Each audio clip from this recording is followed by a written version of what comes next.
If Netanyahu is stupid enough to make that kind of veiled threat to Putin, that's not the way to get him on your Christmas card list. He takes those things very seriously. If anything, we expect President Putin to say, okay, fine, send them. We're going to destroy them. And once we get those destroyed, then we'll deal with you. Welcome back to Legitimate Targets, everybody. I hope you're all having a good day.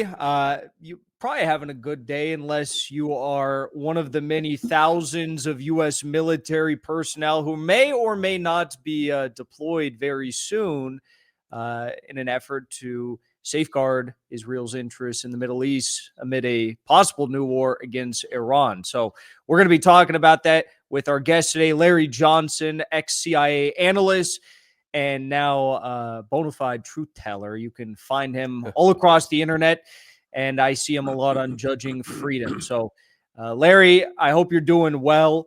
What do you make of this buildup in the Middle East right now? We've got the THAAD interceptors, which are being expanded right now. We've got, on the other end, we got Russia sending in presumably tons of military hardware to Iran. Are we looking at another war very soon? Everybody seems to assume that that's the case, and so I don't have any disputing evidence to say no, that's not going to happen. Clearly Trump and his team didn't learn anything from their first misadventure on June 24th, 25th, when they obliterated the Iranian nuclear program. Iran, looking back on it, had basically pushed or resisted the offers of assistance that were being suggested by Russia and by China. And, I think actually if Iran had been a bit more aggressive in accepting that kind of assistance, the war between June 13th and June 25th wouldn't have happened, that 12-day war, as it's called. Now, the good news is Iran woke up out of its slumber and has been in close contact with both Russian military officials, Russian energy officials, as well as with the Chinese. Nonetheless, both the United States and Israel seem intent that they're going to try it again. I've got mixed views. There's the part of me inside that says, okay, yeah, I hope it happens, not because I want to see death and destruction, but the odds are that if it does happen, this will destroy Israel. And frankly, Israel as a state, it needs to cease to exist because of its murderous conduct. It's like a cancer in the Middle East, in my view. But the politically correct part of me says, no, listen, I hope it doesn't happen, and I hope they don't go this route. I think Iran is very well prepared this time for that possibility. And, I noticed that Pezeshkian, when he was in New York City recently for the United Nations General Assembly, met with a group. Judge Napolitano was there, Jeffrey Sachs was there, Max Blumenthal was there. And he basically conceded, he anticipates that he may be killed, but that Iran has prepared contingencies to deal with the situation. So, yeah, we're in a room with gasoline and kerosene and a lot of flammable liquids, and we're smoking a cigarette. It's not a good situation. No.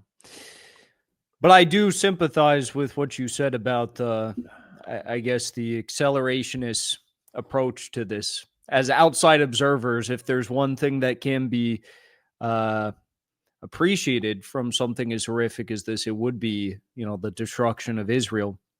But one thing that I think stuck out to a lot of people in the first battle is the fact that Iran really seemingly, their air defenses didn't put up any sort of legitimate fight. Maybe towards the end, they kind of coordinated them a little bit better. this was one of the big things that Russia had been talking about for some time, was to integrate Right. it with Iran's air defenses, with the whole Russian system. Can an issue like that be fixed in such a short period of time? Yeah, I think so. I'll note as sort of a parenthetical comment. Uh, the Chinese were really, or I guess the Indians were really impressed with the S-400. How well it worked when they went to had that exchange with Pakistan. It appears that, and during the 12-day war, the only S-400 in country in Iran was at a reactor in the south where Russia was actually working.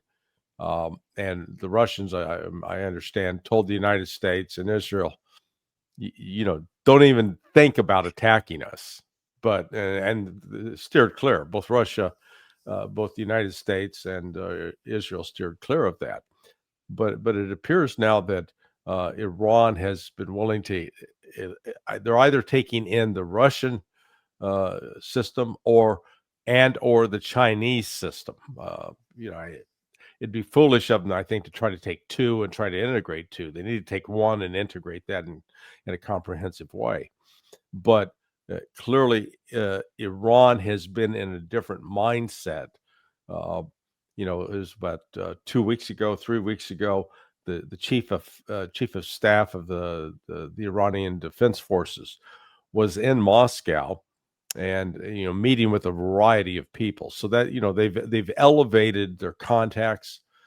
So and Russia has the capability to put personnel into Iran to help them to get it up to speed, if nothing else, to operate it in the initial stages.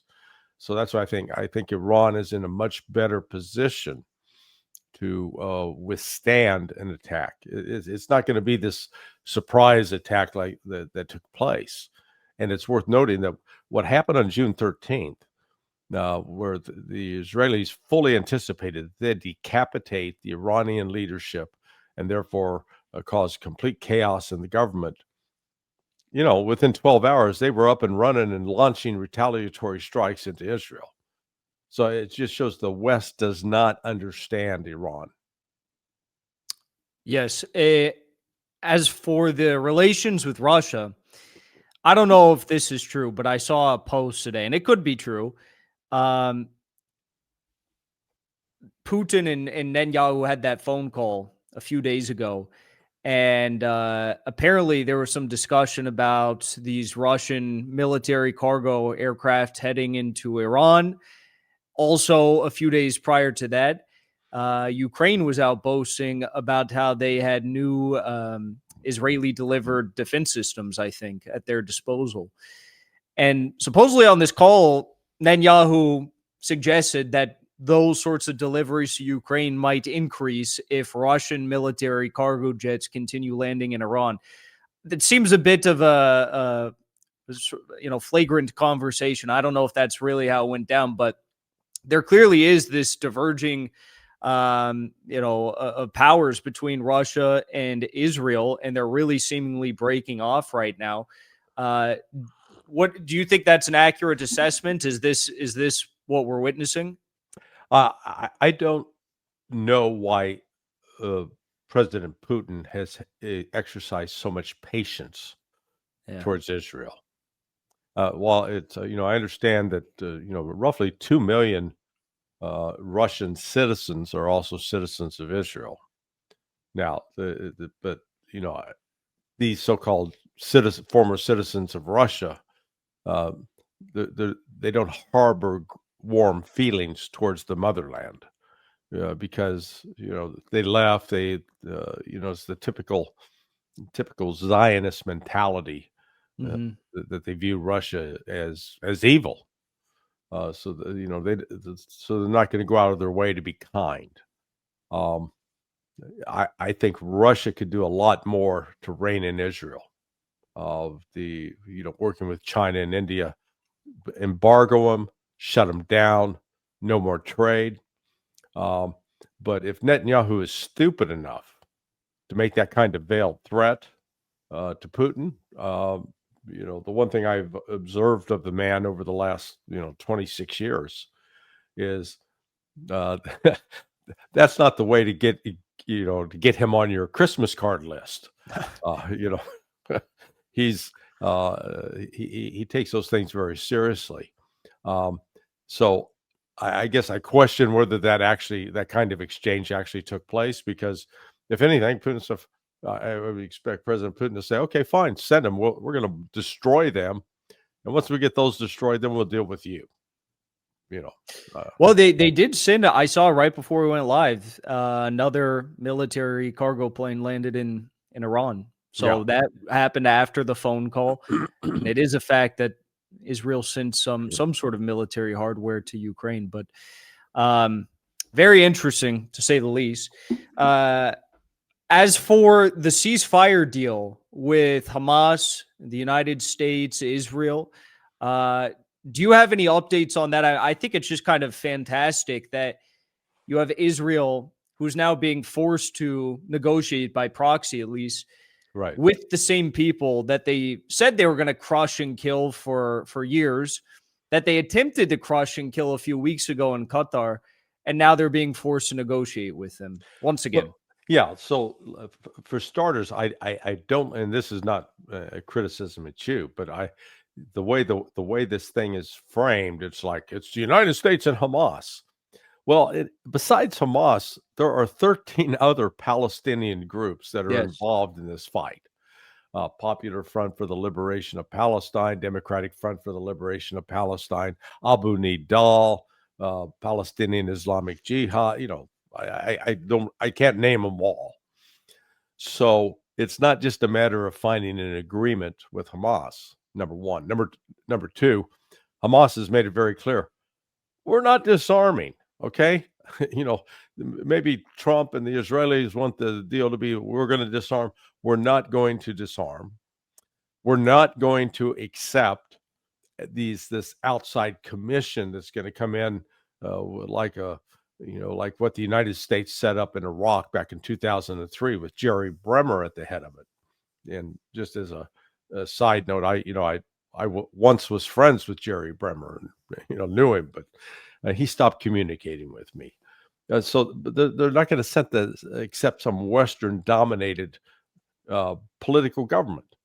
It's got to be a government of the Palestinians, by the Palestinians, for the Palestinians. Will the Hamas make some concessions, and maybe some of the other groups that don't have the focus on them, move to the front? Perhaps. But the reality is Hamas has gained actually quite a bit of credibility over the course of the last 2 years. They are at least the ones seen as carrying the majority of the fight to the Israelis.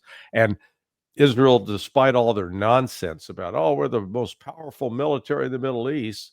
Yeah, they're good at killing women and children. Okay, they're good at slaughtering civilians. But they've been unable to defeat what is essentially an insurgent force that is not heavily armed. They've got light arms in terms of rifles, sidearms, RPGs, some mortars, but they're nowhere anyway equivalent. The issue right now that I just saw before coming on air with you is the discussions about how much of territory is Israel going to give up, withdraw from within Gaza. Netanyahu keeps talking to the Israelis in Hebrew, saying, "No, we're not moving, not one damn inch." But then in English, "Oh yes, we'll negotiate." You got two different things. He's just counting on the fact that most Americans don't speak Hebrew or understand the nuances. I think Hamas understands the snake that they're dealing with, how untrustworthy the Zionists are, and so they're not going to just make a deal to make a deal. They're going to make sure that they've got some guarantees. And you're 100% correct about the 14 organizations. And from what I've heard, Hamas seems to be the least of the problems, because the Palestinian Authority, or Mahmoud Abbas, the whole Beijing declaration, this whole idea, Right. it's dependent upon him, initiating these first steps, and they're not doing anything because they do whatever the U.S. and Israel seemingly want them to do. But Hamas has said, we will not be, we're happy to step away. We're not going to lead Gaza after this all ends. When there's a ceasefire, when there's peace, we're okay with letting others, take the reins. But the idea of disarming them, I mean, that would be pretty much impossible, Yeah. right? Unless you had like people going in every single tunnel, all these, people don't understand how many tunnels there are and how deep it goes. And it's like multiple cities underground. It'd be Yeah. impossible. Well, and in fact, what most folks don't understand, those tunnels would not have been built without the cooperation of some Israelis. Okay, so there were a number of Israelis that made a lot of money off of that. It was a business deal because the equipment, the material that was used for construction, it came across the border in Egypt, among other places, and there's some. I don't know the specific identity of these people, but I know they exist. That there are Israelis who saw this as a great business opportunity and got right in the middle of it. However, they didn't have the knowledge of specifically where the tunnels are, etc. Hamas, wisely kept that to itself. But you're correct. This is Hamas still holds some cards, and despite the threats from Donald Trump, there's going to be hell to pay. I think they're more than ready to pay whatever the price is. Yeah, I think so too. I think they've already paid the ultimate price, most of them. It's very grim, but I think that's just an impossibility at this point. I want to shift gears to the question of Venezuela. I know you've spent time there. I've been to Caracas and Barquisimeto, and I forget the other location down south. I think I spoke to you. We were at Valdi before. It was like the first time I was going there, and you were telling me about Caracas and the beauty of it, the mountains surrounding it. And I was like, oh, this sounds very interesting. Well, but nothing can prepare you for when you go there, and it's pretty incredible. Is it possible, though, is the question, for the United States to engage in some sort of a total invasion of the country? Do you think that's a possibility? Or do you think what they're going to try to do is maybe some partial invasions on the outskirts and try to buy off some generals and, take the Syrian approach, I guess? Well, number one, the U.S. relationship with Venezuela, particularly in terms of the CIA, is, good God, it's been pretty extensive.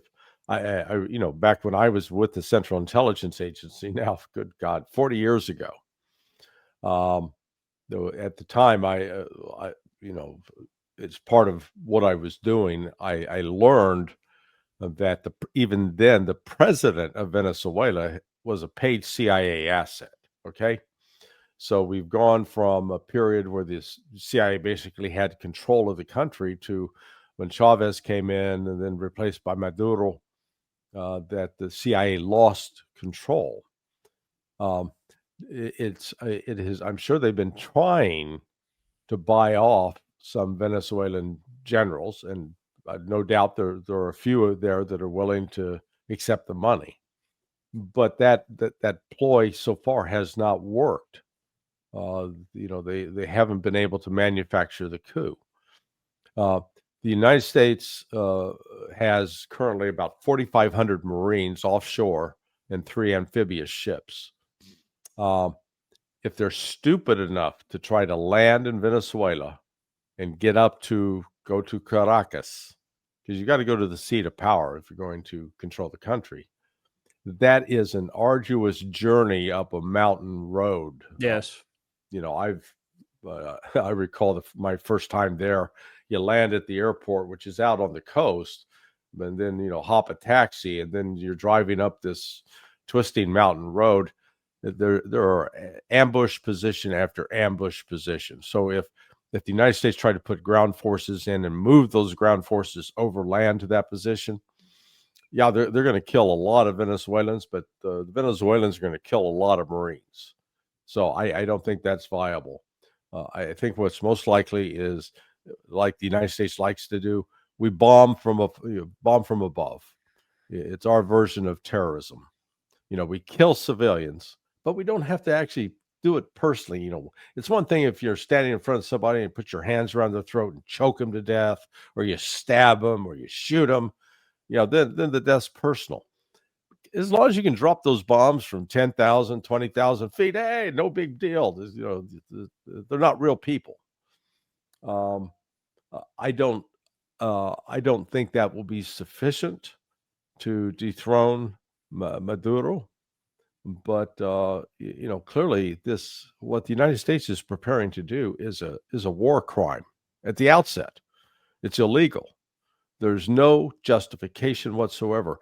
This entire nonsense about, Venezuela's funneling all these drugs into the United States. Well, first and foremost, the problem's here in the United States with the people who are, obsessed with using those drugs.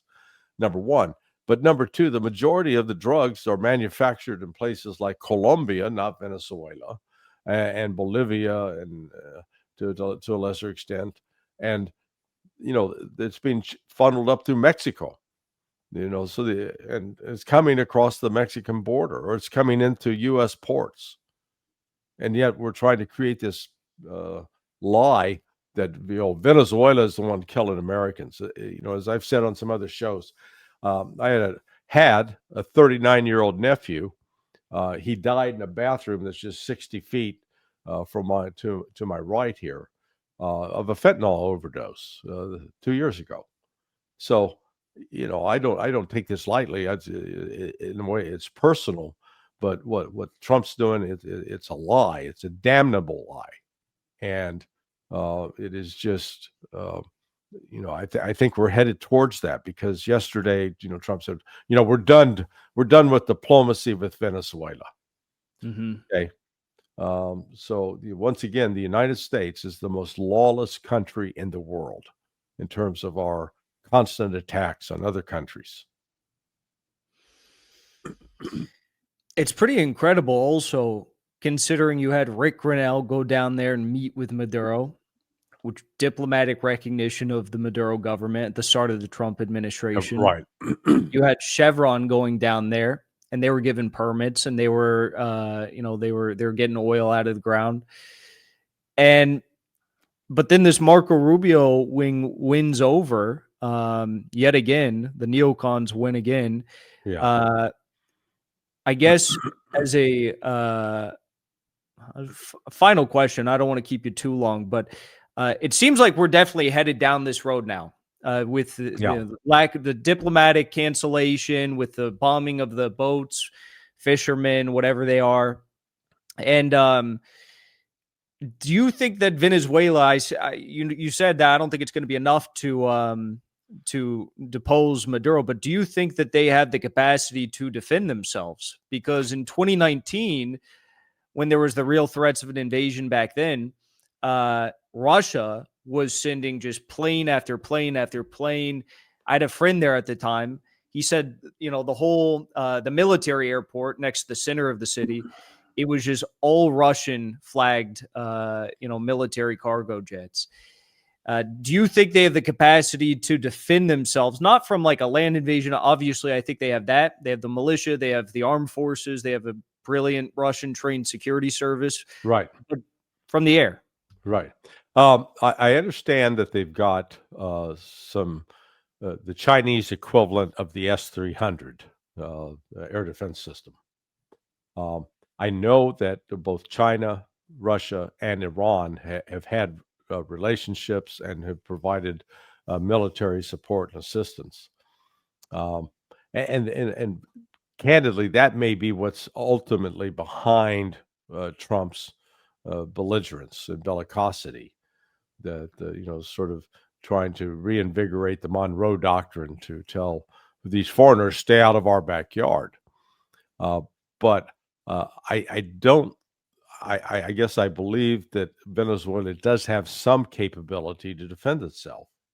Um, the problem, or it's not a problem, but the reality is this fleet, this naval force that's been all parked off the coast of Venezuela now for almost 2 months. It's costly to keep it there, and so they're either going to have to do. Trump was going to have to do one of two things: either pull the trigger or retreat. Pull them out. I don't see him pulling them out. So, I anticipate, I don't know if it's this week or next week, but soon, I think the United States is going to attack, and we're going to, that's just what the world needs is one more war, one more place of conflict. If the United States does this, the relationship with particularly South America is going to be probably at the worst level we've ever seen. Already Colombia is on the blacklist because their president, Petro, went to the UN General Assembly and said some unkind things about Donald Trump and his policy. You got President Lula in Brazil that is chafing as well over U.S. interference. The only sort of prostitute in that group is Malay down in Argentina, and he's in trouble now economically, having to get bailed out by the IMF and the World Bank. So, and they're talking about dollarizing the economy. Absolutely, absolutely stupid at a time when the dollar is actually in danger in terms of its dominant role in the world.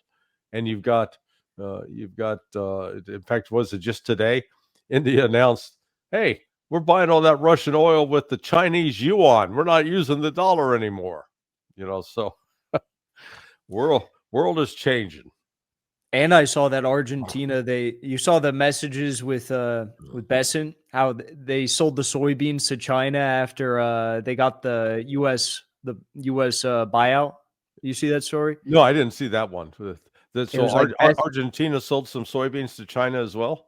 Yeah, and they're undercutting U.S. farmers. And Besant got a text from someone at the Treasury, I think, or no, it was a Department of Ag, and he got the text, and journalist, took a screenshot of it at the United Nations, I think it was, and it was this long text explaining, like, I can't believe we just we're bailing out Argentina, and then they're undercutting our farmers by selling soybeans to China.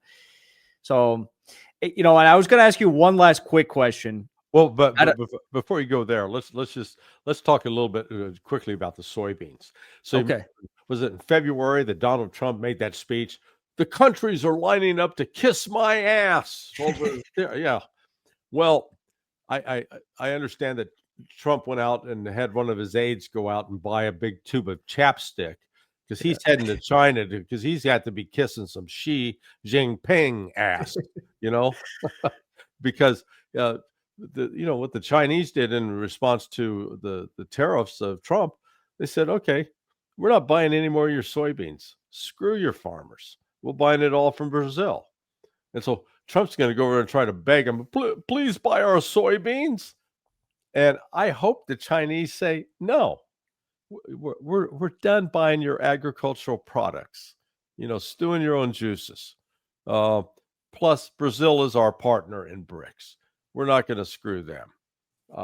It just, again, the stupidity of Trump's policies on this are just astounding. Okay, back to your question. Sorry to interrupt. Oh,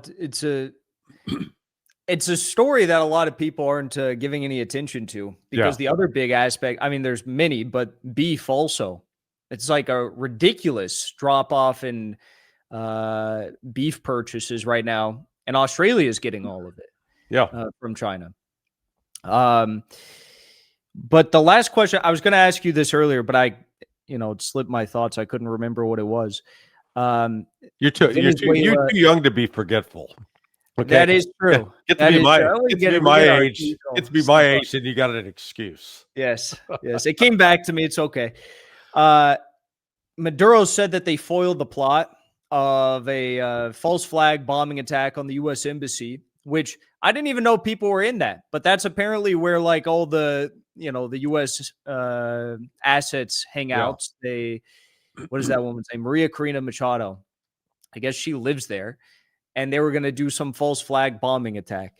So this is something I always wondered when I was in Crocus. How many CIA people, I don't know what the correct term is, assets, agents, Yeah. whatever, Officers, CIA officers. officers, and well, would assets be people who are not official officers, but Right. they're being, So, yeah, how many of them do you think are in Crocus? um, the size of the CIA station, it always, so the main part was attached to the embassy is called a station. Oftentimes I would anticipate something like the size of Brazil would be, 10 to 15 people. But, you get into places like Armenia. They've got, I wouldn't be surprised if you had a CIA station there of roughly 50 people. So, it varies. The the problem is the you know the operating environment. I mean, the Venezuelans understand that they're up against a hostile threat. The fact that the embassy's still open is, I find that remarkable. Uh, Maduro would have every reason in the world to break off relations, but he's actually I think he's being pretty smart in handling this, where he's going to make sure that the world sees it's not Venezuela that's the aggressor here, and the actions of Trump, yeah, it's so disturbing. I have I'll call him a friend, but he was saying this is why I voted for Donald Trump, that he's blowing up these drug boats. And, you know, I want to preserve the relationship, but that's the most goddamn stupid thing I've ever heard anybody say. And this guy is an extremely intelligent individual. Number one, the idea that this is how Venezuela's trafficking drugs to the United States it's a malevolent joke. That that's a 1,300-mile journey from the shores of Venezuela in a cigarette boat that has a capability of traveling 250 miles before it needs to be refueled. So essentially, if they're loading drugs onto a cigarette boat to ship them to the United States, they're going to have to refuel 5 times to get us here. And where do you get the fuel? It's not like there's gas stations along the route up. Maybe you can get to Aruba and Curacao and refuel, and then what? So I mean, it's laughable. And then the notion that our intelligence is so good that we know exactly what's on those boats. Um, I had a student recently. I teach. I'm a firearms instructor. I was teaching a range safety officer course, and one of the students had actually just left the Coast Guard. He was in his early 30s, so he's still a young guy. But he was saying, well, he didn't, and he was like, classify him as a Trump supporter. But he said, this is insane. We should be if we really believe those boats have drugs on them, stop the boats, seize the drugs, take the people into custody. Now, if they start shooting at you, yeah, then we can shoot back. But they haven't fired on the United States. So it's the United States has established a policy that we can kill whoever the hell we want when we want, just because we say we believe something bad is happening. It is, we've always done it. We did it in World War II. I mean, one of the hallmarks and distinctive characteristics of the U.S. aspect of that war is we killed, well over 1 million civilians between Germany and Japan with aerial bombardment. The Soviets at the time, to my knowledge, they never engaged in such missions. It just wasn't in their DNA.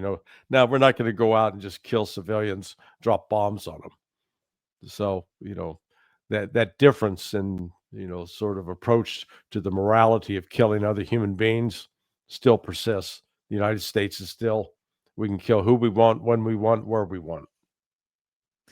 Still rings true today. Larry Johnson, thank you so much for your time. I appreciate it as always. And everyone be sure to follow Larry on Twitter. I'll link that in the description. And sonar21.com. Do that as well. Sonar20, yes. And I hope to see you soon. I think Yes, sir. we'll see each other soon, and we'll have more to report on after that. So thank you so much. All right, Jackson. Thank you, man.